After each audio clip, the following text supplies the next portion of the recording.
एक धन्ना जी करके भगवान के भक्त थे, छोटे से थे। घर में संत आए, संत शालिग्राम भगवान की सेवा करते थे। अब धन्ना जी बैठ करके देखते थे और देखते ही बड़े खुश होते थे। कभी दही से स्नान, दूध से स्नान, पंचामृत से स्नान, जल से स्नान, फिर इत्र आदि लगा के, तिलक लगा के उनकी आरती पूजा, तुलसी अर्पण, ये सब देख करके धन्ना जी को बड़ा आनंद आता था। अब भले ही खेल के रूप में सही, धन्ना जी को बड़ा मन लगता था उसमें। कुछ दिन बाद संत जाने लगे तो धन्ना जी रोने लगे, बोले कि आप तो चले जाओ लेकिन अपने ठाकुर जी मुझको दे जाओ, उनकी सेवा मैं करूंगा। अब तो इतना रोए, इतना रोए, इतना रोए धन्ना जी कि संत का निकलना मुश्किल हो गया। तो संत ने क्या किया, रात्रि में धन्ना जी सोए तो बाहर से काला काला एक पत्थर ले आए और उस पर ही इत्र आदि लगा के, उसको तिलक विलक लगा के उसको सिंहासन पर बैठा दिया और अपने ठाकुर जी को नीचे बैठा दिया। धन्ना जी सुबह बोले, संत जी आप मत जाओ, छोटे बालक। संत बोले, अच्छा देखो, अंदर आओ मंदिर में। मंदिर में गए तो बोले, देखो वो तो सिंहासन पर ठाकुर जी बैठे और नीचे हमारे ठाकुर जी बैठे, बताओ तुमको कौन से चाहिए। धन्ना जी बोले, मैं तो सिंहासन वाले लूंगा, बड़े वाले ठाकुर जी मेरे। बोले ठीक है, तो उनकी सेवा करो, अब हमको जाने दो। अपने शालिग्राम जी को लेकर के संत चले गए। अब धन्ना जी उस पत्थर की सेवा करते हैं, असली शालिग्राम तो संत अपने संग ले गए, लेकिन धन्ना जी इतने भाव से सेवा करते थे। महाराज लाल तिलक लगाने के लिए मां ने रोली नहीं दिलाई तो ईंट ले आए, ईंट को घिस करके उसी से लाल लाल रोली बना दी, वही लगाते। भोग धराने के लिए फल तोड़ लाते। मतलब सेवा की व्यवस्था नहीं होती थी तो धन्ना जी कैसे ना कैसे करके करते थे। छोटे से बालक हैं, खेल खेल में सेवा करते थे। बीच में संत किसी और के घर में आए तो धन्ना जी वहां जाके अपनी सब सेवा बताते, मैं ऐसे ऐसे करता हूं। संत बोले, भोग नहीं लगाते अपने ठाकुर जी का? बोले भोग। बोले तुमको भूख लगती है? बोले हाँ। ऐसे ठाकुर जी को भी भोग लगाना चाहिए ना। छोटे बालक को ऐसे ही समझा दिया। अब तो धन्ना जी ने मां से आज बढ़िया खिचड़ी बनवाई, कड़ी बनवाई, रोटी सब्जी बनवाई और भोग लगा के ले गए ठाकुर जी के पास। संत ने बताया था पर्दा करके भोग लगाना। पर्दा लगा, भोग ठाकुर जी के सामने धर दिया। धन्ना जी बार बार पर्दे में से देखें, खा ही नहीं रहे। ठंडा हो जाएगा भोग, ठाकुर जी खा लो जल्दी से, देखो बढ़िया गरम गरम कड़ी लाया हूं और खिचड़ी बनाई, मैया ने घी डाला, उस पर पालो प्रेम से। बहुत देर हो गई, ठाकुर जी नहीं पाए तो धन्ना जी वहीं लेट गए। बोले आप नहीं पाओगे तो मैं भी नहीं पाऊंगा, मैं भी भूखा ही रहूंगा फिर। अब इतना सहज सरल प्रेम धन्ना जी का। भूखे प्यासे धन्ना जी पड़े हैं नीचे, छोटा सा बालक है, ठाकुर जी से देखा नहीं गया। इतने में ही महाराज लेट गए धन्ना जी, उनको चटकारों की आवाज आने लगी। चटकारे, जैसे कोई आदमी को ज्यादा स्वाद आए तो अपनी उंगलियां चाटता है ना, तो जब चट चट आवाज आती है चाटने पर, ऐसे चटकारों की आवाज आई। धन्ना जी बोले, ये चटकारे कहां से आ रहे हैं? जैसे ही पीछे देखा पर्दा खोल करके तो नन्हे से बाल गोपाल प्रकट हो गए हैं और धन्ना जी के सुंदर प्रसाद को स्वीकार कर रहे, पा रहे हैं। असली शालिग्राम नहीं थे धन्ना जी के, पत्थर की सेवा करते थे, लेकिन भाव और विश्वास इतना ठाकुर जी के प्रति, ठाकुर जी प्रकट हो गए। अब धन्ना जी थोड़े बड़े हो गए तो घर की गैयाएं चराने जाते थे और अपने ठाकुर जी को जेब में धर के ले जाते थे। और गैया जब चरती थी तो पेड़ के नीचे बैठ के ठाकुर जी को निकाल लेते और कहते, ठाकुर जी अब कोई ना है, प्रकट है जाओ। सो ठाकुर जी प्रकट हो जाते, धन्ना जी के साथ खूब लीला करते। एक दिन ठाकुर जी ने धन्ना जी से कहा, आज गाय चराने नहीं जाओगे? बोले आज हमारी बुआ जी आई हैं, घर में बहुत सारे मेहमान आए, आज हम नहीं जाएंगे। तो ठाकुर जी बोले, एक काम कर, गैयान को गांव से बाहर ले जा और मुंह को भी बाहर पधराया, तेरी जगह आज गैया मैं चराया आऊंगा। तो यही होने लगा। अब थोड़ी दूर तक धन्ना जी जाते, उसके बाद ठाकुर जी को बाहर निकालते और ठाकुर जी प्रकट हो जाते, गैया चराने ठाकुर जी जाते। आज 11-12 साल हो गए, वो संत आए जिनके शालिग्राम जी की सेवा थी। संत जैसे आए, धन्ना जी ने प्रणाम किया, जय हो मेरे गुरुदेव, गुरु जी के चरणों में प्रणाम। गुरु जी आपने ऐसे ठाकुर जी प्रदान किए, मेरा तो जीवन उत्सव हो गया। कहां है तुम्हारे ठाकुर जी, सेवा पूजा कैसी चल रही, अभी तक कर ही रहे हो? उनको लगी पत्थर है, बचपन में की होगी, अब तो बड़ा हो गया। कहां है तुम्हारे ठाकुर जी? बोले ठाकुर जी अभी नहीं है, ठाकुर जी तो गैया चराने गए हैं। संत बोले मतलब? बोले हाँ, मैं कभी व्यस्त होता हूं तो मैं ठाकुर जी को गैयाओं के संग भेज देता हूं, ठाकुर जी गैया चराने जाते हैं। संत बोले पहले तो छोटा था, अब तो इतना बड़ा हो गया, ये अब भी बचकानी बातें करता है। अरे लाला ऐसे मत बोला करो। वो नहीं नहीं, सच में ठाकुर जी गैया चराने गए। आपको विश्वास नहीं? शाम को चलो मेरे संग। गुरु जी को लेकर के वन में गया तो वन में गैयाएं चर रही थी। बोले कहां है तेरे ठाकुर जी? अरे देखो वो दोहरी गैया के पीछे पीछे हाँक रहे हैं, वाकू पीछे पीछे चल रहे हैं वाक्य, देखो ठाकुर जी दिख तो रहे। गुरु जी बोले हमको नहीं दिख रहे। धन्ना जी दौड़ के ठाकुर जी के पास गए, बोले मेरे गुरु जी आए हैं, उनको दिख जाओ।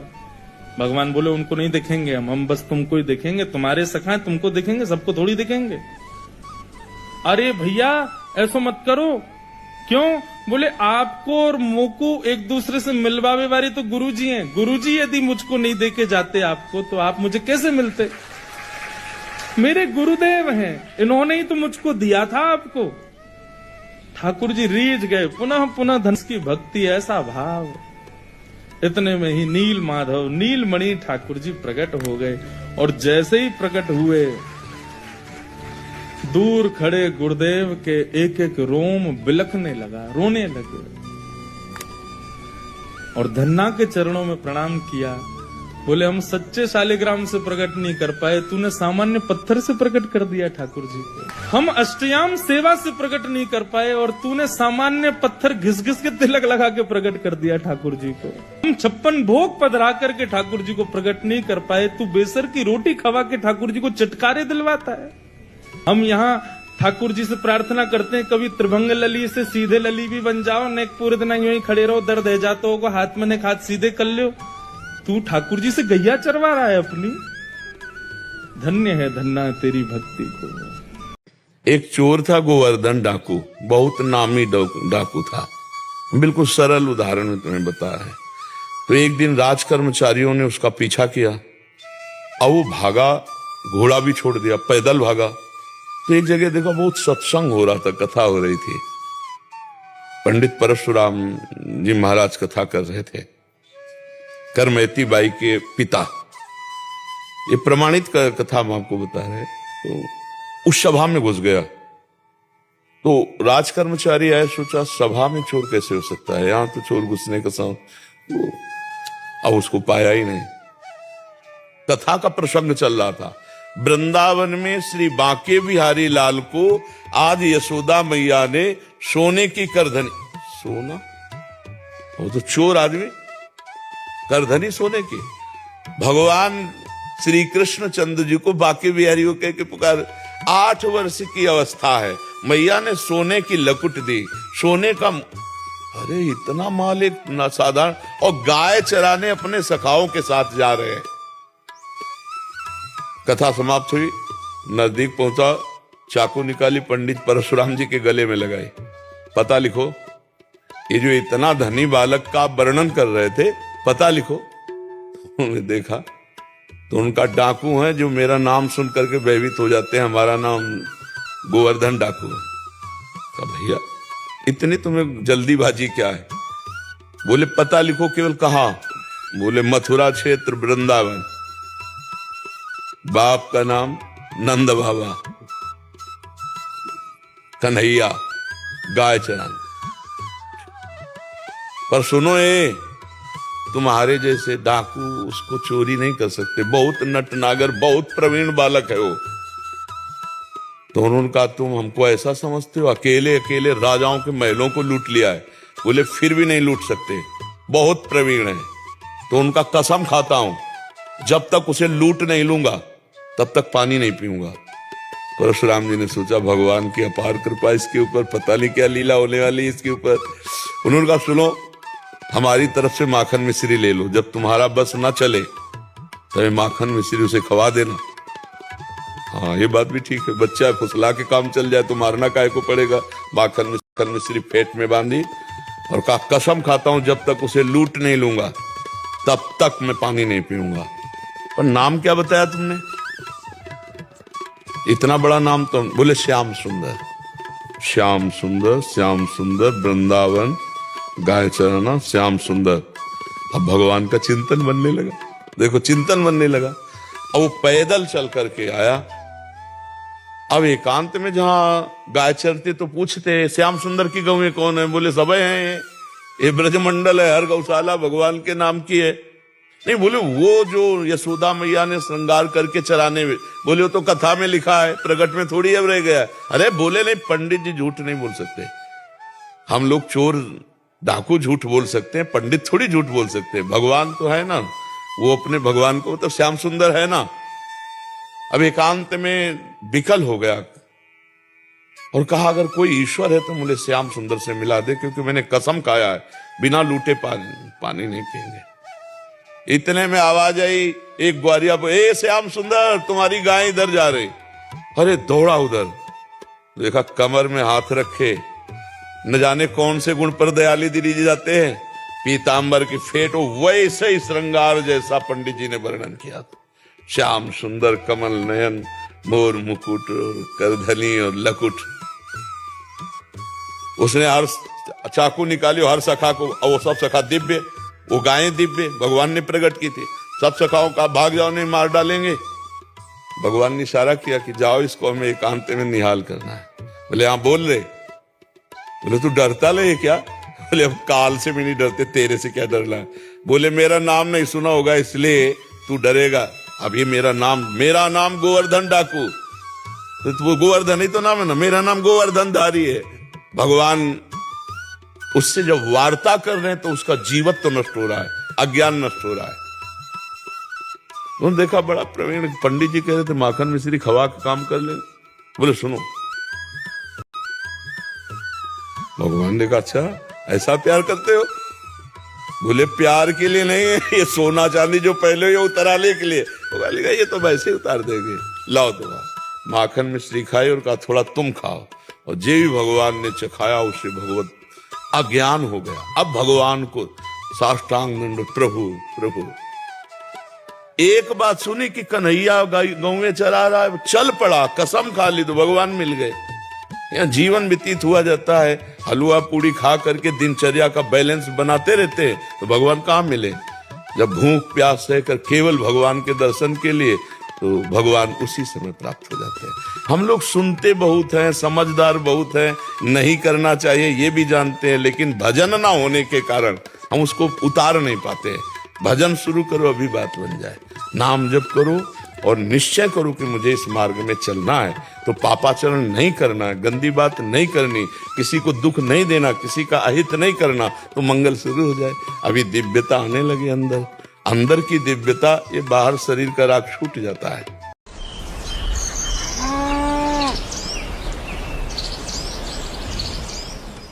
एक गोपी यशोदा मैया के पास आई। मैया ते आके बोली मैया मेरे घर में आज पूजन होएगा।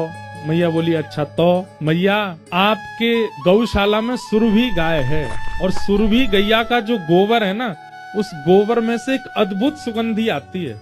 तो मेरा मन है कि आपकी सुरभि गैया को गोबर में अपने घर ले जाऊं और वही को चौका करूं, तब पंडित जी आके वैदिक मंत्र बोले और अनुष्ठान होएगा घर पे। आपकी आज्ञा हो तो मैं सुरभि को गोबर ले जाऊं। मैया बोली ये कोई पूछवे की बात है? अरे गोबर कोई पूछ के लिए हो जाए? सामने गौशाला, इतनी गैया हैं गोबर कर रही हैं, जा सुरभि को ले थोड़ा बहुत गोबर ले जा अपने घर। लेकिन ये सारी बातें ठाकुर जी सुन रहे थे भीतर खड़े खड़े। ठाकुर जी निकल के बाहर आए। मैया जी तेने कहा कियो? मैया बोली कहा भयो? तेने वह गोपी को कैसे कह दे कि तू गोबर ले जा? मैया बोली लाला तू भी ऐसी बात करे, तू तो ऐसे यहाँ पूछवे आगो जैसे वो सोनो ले जा रही हो, चांदी ले जा रही हो, रत्न ले जा रही हो। अरे मैया तू बहुत बोरी है, तू जाने ना है तो को पता 33 कोटि देवता गैया में रहे में। बोले हाँ बता लक्ष्मी कहाँ रहे वे? यशोदा मैया बोली लक्ष्मी तो गोबर में रहे। तो बोले तेने अपनी घर की लक्ष्मी दे दी, दूसरी गोपी है और यूं कह रही है सोनो तो दियो ना, चांदी तो दियो ना। मैया जा घर में गैया को गोबर ना गिरे ना, वहाँ घर ते लक्ष्मी चली जाए, और तेने अपनी घर की लक्ष्मी दे दी वाह, मैं तो ना ले जान दूंगा। यशोदा मैया हंसन लगी। अच्छा तो तू जा, तू गोपी से बात कर ले। सोई गए ठाकुर जी दौड़ दो। एरी गोपी क्या कर रही है? बोले गोबर ले जा रही हूँ लाला। बोले ऐसे ना ले जान दूंगो, पहले या को दाम बता कहा देगी। गोपी बोली गोबर को कौन दाम लेवे लाला? बोले मैं लूंगो, चारों हमने खवायो, गैया हमारी, गौशाला हमारी, और गोबर ले जाएगी तू? हमारे घर में रहेगो, हम चाहे में सो में, हम चाहे में रो में, हम चाहे यही में पड़े रहे, कच्चू करे, हमारो गोबर है, हमारी गैया को तू ना लेके जाएगी तो मोल दे के जा। गोपी बोली लाला बता कहा दाम दूं? तू एक काम कर। बोले हाँ, जितनो गोबर ले जाएगी उतनो मक्खन दे दे बदले में। लाला गोबर और मक्खन को दाम एक है सके? मक्खन तो बहुत महंगो होवे। बोले तो नंद भवन की गैया है या गोबर को मक्खन के समान है? गोपी बोली अच्छा लाला ठीक है दे दूंगी मक्खन, ले जान दे अब मोए। ठाकुर जी बोले हम पे गिनती तो आवे ना है, हम गिनती कैसे करेंगे तू कितनी गोबर ले गई? तो गोपी भी प्रेम तो करती है ठाकुर जी से। गोपी बोली अच्छा लाला एक काम करें। बोले कहा मैं जितनो गोबर ले जाऊंगी, जैसे जैसे एक बा में भर के लेके जाऊंगी परात में, तो एक परात गोबर ले जावे पे तेरे मुंह पे एक गोबर की बिंदी बनाई दूंगी, पर अंत में उन सबरी बिंदी ने गिन लेंगे, उतना मक्खन दे जाऊंगी। ठाकुर जी बोले हाँ जे बढ़िया है, ऐसे ही कर। अब तो गोपी ले जावे और परात में गोबर भरे और गोबर ऊपर धर के वहां में से एक नेक से गोबर निकाले, वहां की बिंदी बनावे और लाला के मोढ़े पे लगा दे। ठाकुर जी में गिनती तो आती ही नहीं है। बोले अंत में यशोदा मैया तो गिनवा लूंगा कितनी बिंदी है, यहाँ बिंदी, यहाँ बिंदी, यहाँ बिंदी, बार बार। अब गोपी का गोबर का काम हो चुका है, लेकिन फिर भी आ रही है कि ठाकुर जी को बिंदी लगाऊंगी। सब प्रेम करते हैं ठाकुर जी से, और ठाकुर जी प्रतीक्षा कर रहे हैं, ठेकेदार की तरह खड़े हैं। हम आजा ले जा, अरे देख ज्यादा ले जा रही है, पहले तो ज्यादा है वो, कम करिया, अब लेके जा। ठाकुर जी की बिंदी लगा दी। अब ठाकुर जी बिंदी में ऐसे ऐसे गिनने कितनी है गई होंगी, ओहो यहाँ तक भर गई है, यूं भरवा लूंगो, खूब सारो आवेगो मक्खन। अब की बार गोपी आई, जैसे ही गोबर उठाया ठाकुर जी मुंह आग करे, हाँ बिंदी यहां लगा दे बिंदी। जैसे ही गोपी बिंदी लगाने लगी, सो गोपी ने कहा कि बुआ ने देखी ठाकुर जी कितने संभाल के अपनी बिंदी ने रख रहे हैं, कहीं एक गिर नहीं जाए। तो गोपी ने कहा कि अपनी परात टेढ़ी कर दी, पूरा गोबर ही मुंह पे डाल दियो ठाकुर जी के। सबरी बिंदी चली गई ठाकुर जी की। अब तो ठाकुर जी रोने लगे, रोते रोते यशोदा मैया के पास गए, चीखन लगे, चिल्लाने लगे, बोले मैया तेरी ब्रज की गोपी बड़ी दुष्ट है। मैया बोली कहा है गो? बोले मैया पहले तू मेरा मुंह साफ कर, पूरे मुंह पे गोबर डाल दियो मेरे। मैया लगी मुंह, ठाकुर जी आराम से साफ कर, बिंदी नहीं चली जाए। अरे गिनती करनी हो तो मक्खन लेके आनो गोपी के यहाँ थे। कुम्मनदास जी बोले जय जय तो बताओ कहा करनो है, चलें चोरी करवे। कुम्मनदास जी बोले जे द्वापर ना है कलयुग है, सोटा पड़ेंगे तुम मुंह पड़ेंगे मुंह, कहा समाचार जागो जय जय पिट गए हो।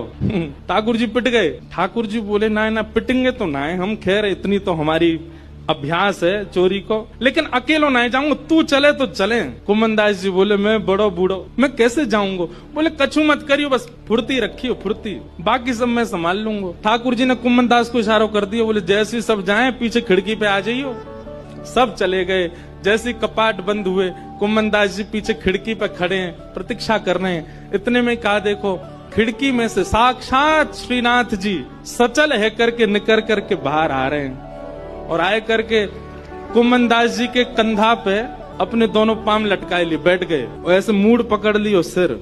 बोले चल कुम्भना। बोले जानो कहाँ को? बोले तू चल, मैं बता रहा हूँ ना, यहाँ से सीधे चल, आगे पोखर आएगा, माते दाएं मुड़ जाइयो, फिर माते बाएं मुड़ जाइयो, बाएं तो फिर सीधे जाइयो, सीधे तो फिर बाएं मुड़ जाइयो, मही हवा को घर।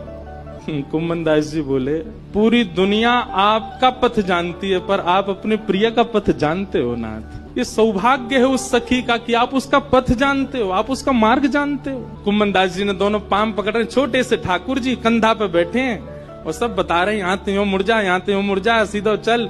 अब देख जे आगोवा गोपी को घर, और छत से सीधे अंगना में पहुंचो, माँ देखी एक छींका पे मक्खन रखो। ठाकुर जी देख वो धरो, कुम्भना तू खड़े हो जाओ, मेरे पाम पकड़ लियो, देख या मक्खन खाएंगे हम। कुम्मनदास जी पाम धरे, छीका पकड़ लियो, और छीका में ते ठाकुर जी मक्खन निकारे, और मक्खन निकाल के चाटे और प्रेम से पामे। कुम्मनदास जी बोले जय जय मैं हूं आया हूं संग में मुंह पवाए दो। अरे अरे मैं तो भूल ही गयो, रुक जा, बड़ो जोर को मक्खन है। निकार करके ठाकुर जी ने पायो और जितनो जीव में आयो बाकी जो बच गयो, ऐसे नीचे हाथ करके कुमन जल्दी मुंह खोल अपनो। अब कुमनदास जी मुंह खोले, ठाकुर जी आंख पे लगामे, नाक पे लगामे, और जैसे ही मुख में दियो है, ठाकुर जी के हस्त कमल सो मक्खन मुख में जाते ही कुमनदास जी तो मंत्र मुग्ध हो गए। कुमनदास जी के हाथ वाथ सब ढीले हो गए। ठाकुर जी बोले, कुंभना में गिर जाऊंगा, संभाल के पकड़। हाँ जय जय पकड़ू। जैसे ही पकड़ करके ऊपर ने देखना चाह रहे कैसे चोरी कर रहे हैं ठाकुर जी। जैसे ही ऊपर दृष्टि करी, ठाकुर जी की धोती ढीली है कि नीचे सरक रही। कुमनदास जी बोले, जय जय जय जय जय जय, हो है जाएगी, जल्दी आगू पकड़ो। सोई ठाकुर जी ने 4 भुजा धारण करी, 2 भुजा से तो अपनी धोती पकड़ी और 2 भुजा से छींको पकड़ के खड़े हैं। कुमनदास जी बोले, जय हो चतुर्भुज भगवान।